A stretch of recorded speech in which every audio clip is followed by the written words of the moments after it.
What is a fun game?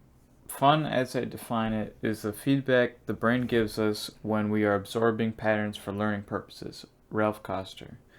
So, um, with this definition, lots of definitions could apply to our game, but um, through our mini golf game, there's many patterns that players can learn to make the rest of the game easier. Like understanding how the ball will bounce off certain surfaces.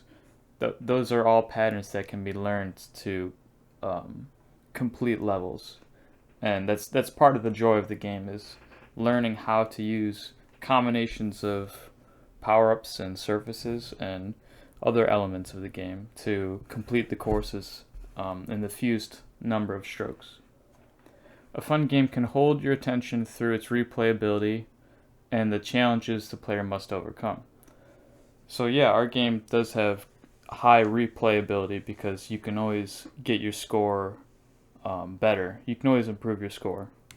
And as the player progresses through the courses, they're exposed to completely new combinations of these game elements that weren't used in that specific combination before. So even when all of the elements are understood individually, they are still combined in new ways to keep the game fresh. So what is our game? It's very clear from the title that our game was based off of real-life minigolf.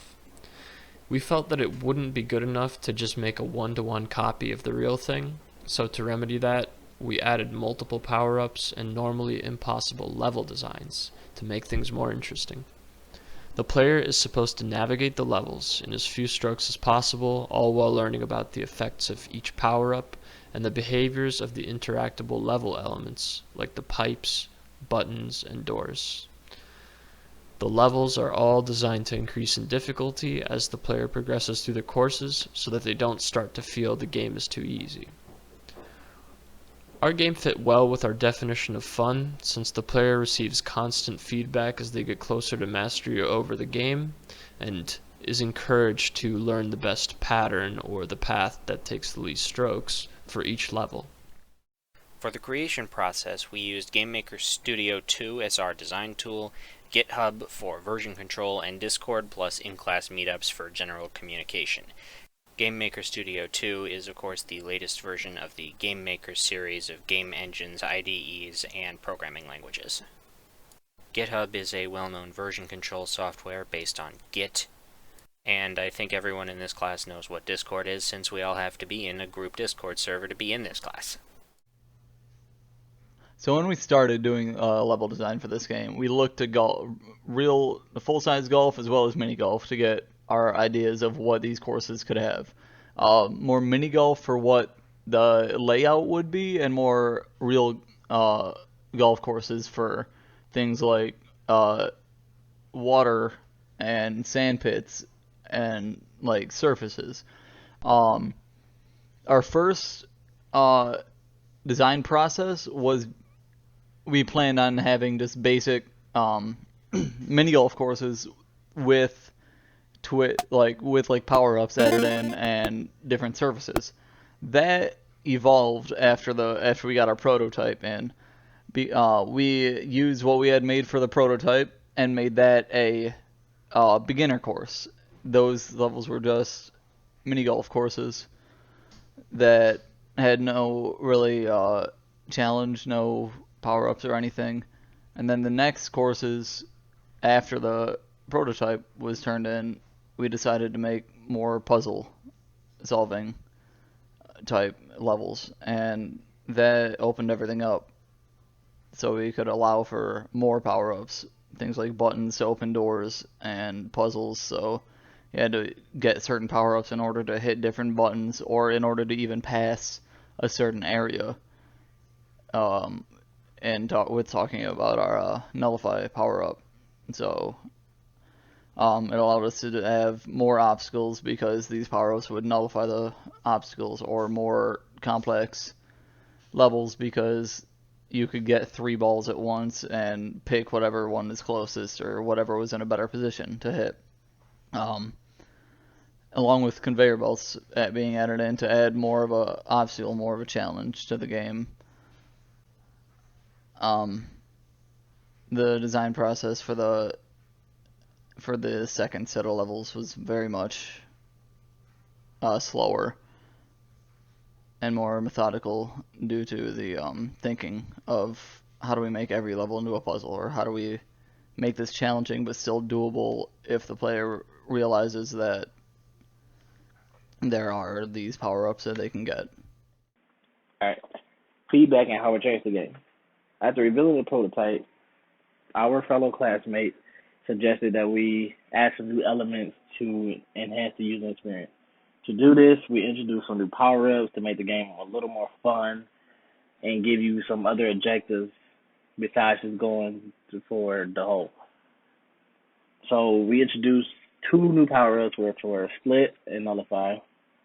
And then also, we added some new challenges to the level, such as doors, tubes, and conveyor belts. These additions, first of all, make the game more visually appealing, and also it gave the player a little more of a challenge because they had to think a little harder before actually completing the level. They had to make the decision whether they wanted to go for the power up or just go straight for the hole. And in some cases, going for the power up made it easier on you, which is what it's supposed to do. And then in some cases, it really didn't. It was just for fun. And also, the feedback also said that it didn't seem like it took too long to complete. So we added some depth to the levels that would definitely make it a little harder, to where you have to sit back and think and really make key decisions before completing the hole. So, on to what went right for this project. We got off on the right foot. By basing our game on an existing sport, it was easy to derive the fundamentals and build up from there. A Game Maker is a very mature program. At this point, it's been around for over 20 years, and that meant it was quite well documented with a lot of tutorials and resources to reference. Basing the game on a real sport also meant that the mechanics were simple and intuitive. Our playtesters were able to figure out the basics without any direction, and a simple tutorial level was enough to explain the advanced features. Using physics-based gameplay also improved our replay value. There's plenty of different ways to approach each hole, so taking a few different swings can lead to slightly different outcomes each time, and doing this didn't add any complexity on the development end of things because it's handled as a physics simulation. We set out some clear graphical restrictions once we had the base project started up. With these in mind early on, it was easy to make the game graphics and keep them consistent with one another, giving the game a visibly polished appearance. What we can improve upon. We had trouble splitting up tasks and merging together our changes. So this is referring to GitHub. We just need to keep our individual branches synced up with main as frequently as possible so that when we merge them, it's not a huge task. Our consistency with level design could be improved by having a formal discussion about difficulty, appearance, style, use of empty space, size, etc. So going into level design, we all had our own ideas about what made a good level, and we just stuck with that. But that led to differing qualities of levels, differing sizes. We could have had a discussion to straighten that out beforehand. Improper time management led to cramming in lower quality additions late in development. And yeah, we just need to pace ourselves better. Towards the end of development, we really rushed to get as many features out as possible, and we could have paced ourselves better.